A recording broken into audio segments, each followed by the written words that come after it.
The laughter still rings in my ears. We were at dinner, the table crowded, wine flowing. My father leaned back, his eyes on me like I was a stain.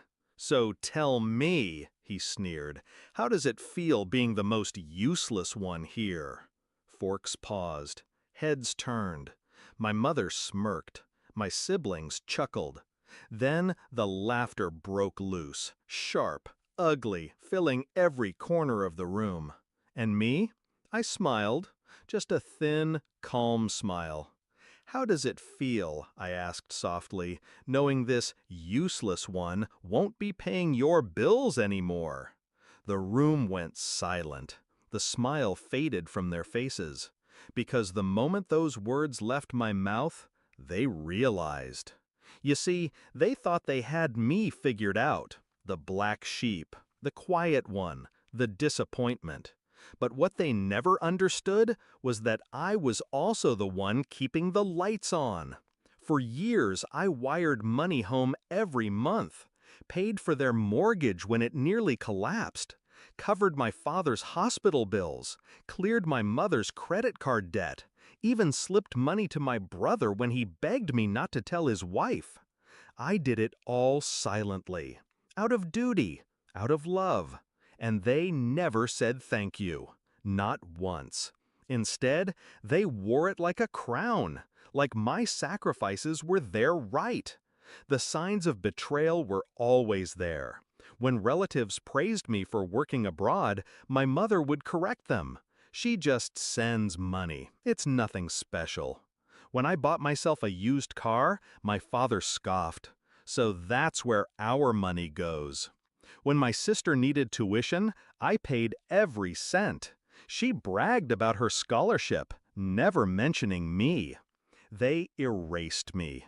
Until that dinner, when they decided to humiliate me too. That was the night something inside me snapped into place. Not rage, not tears, clarity. I didn't lash out. I didn't storm away. I went home and began to plan. The first step was silence.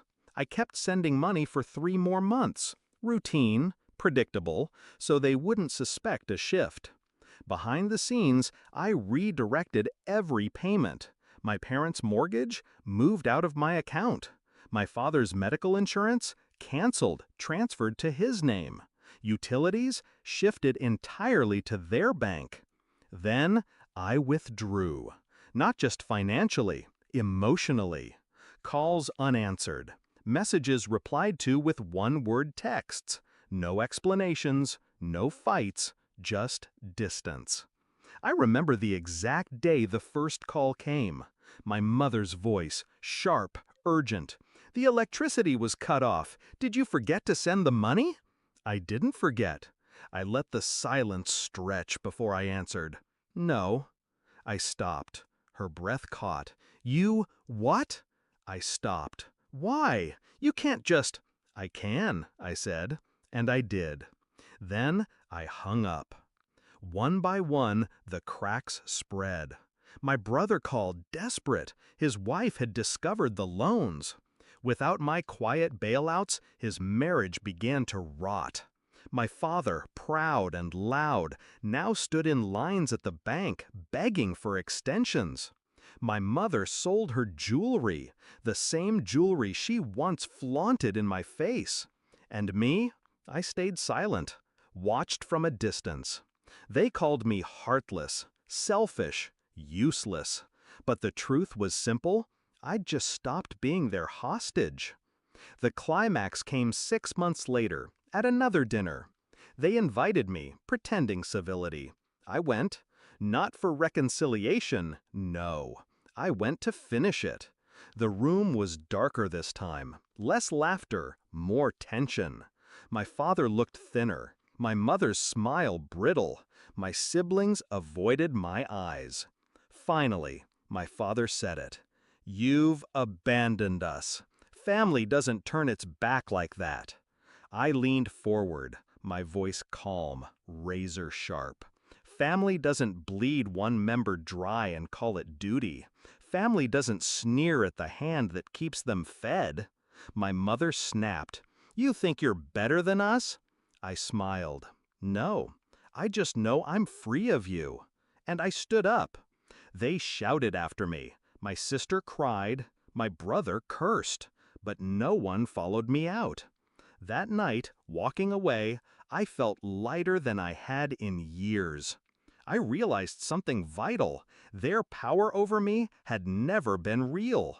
It existed only because I allowed it. Because I kept paying, kept bending, kept hoping they'd love me in return. But love extracted by obligation isn't love. It's theft. Now, months later, they still call sometimes, pleading, bargaining, even threatening. I don't answer. I live in silence they can't touch, a life I built without their chains. Do I regret cutting them off? No. I regret waiting so long to do it. Because when they laughed that night, when they called me useless, they revealed the truth. I was never family to them. I was an ATM with a pulse. So when I said, "How does it feel knowing this useless one won't be paying your bills anymore?" That wasn't anger. That wasn't revenge. That was freedom.